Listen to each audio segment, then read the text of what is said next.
नमस्कार, आप देख रहे हैं पुलिस महानगर। तो आइए शुरुआत करते हैं आज की कुछ खास खबरों से।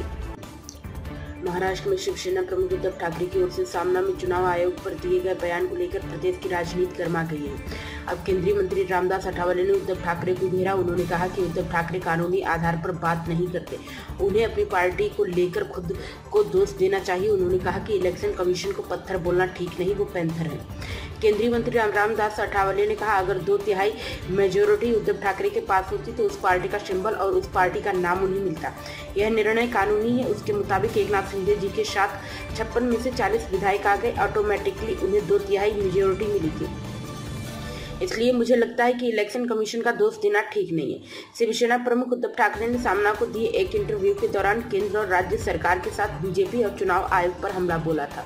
उन्होंने साफ शब्दों में कहा कि ठाकरे ब्रांड को समाप्त करने की कोशिश हो रही है, लेकिन जनता ही उन प्रयासों को निष्फल करेगी। उनका अस्तित्व खत्म करना आसान नहीं है।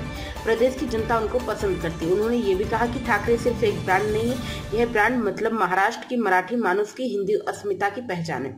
इस पहचान को मिटाने की कोशिश कुछ लोगों ने की, मिटाने की इच्छा रखने वाले खुद ही मिट गए। कई लोग आए, कई लोग चले गए, जनता ने उन्हें ही मिटा दिया। उद्धव ठाकरे ने आगे कहा, चुनाव आयोग यानी पत्थर है, उस पत्थर पर सिंदूर लगा देने मात्र से शिवसेना नाम और धनुष बाण चिन्ह किसी और को दे देने का अधिकार उसे नहीं मिल जाता। अगर मैं कल चुनाव आयुक्त का नाम बदलकर पत्थर रख दूं तो क्या चलेगा? इस पत्थर को पक्ष का नाम बदलने का अधिकार नहीं है। देश के लोगों को हमेशा अशांत, अस्थिर और चिंतित बनाए रखना ही बीजेपी की नीति है, लेकिन लोगों को हमेशा मूर्ख बनाकर नहीं रखा जा सकता।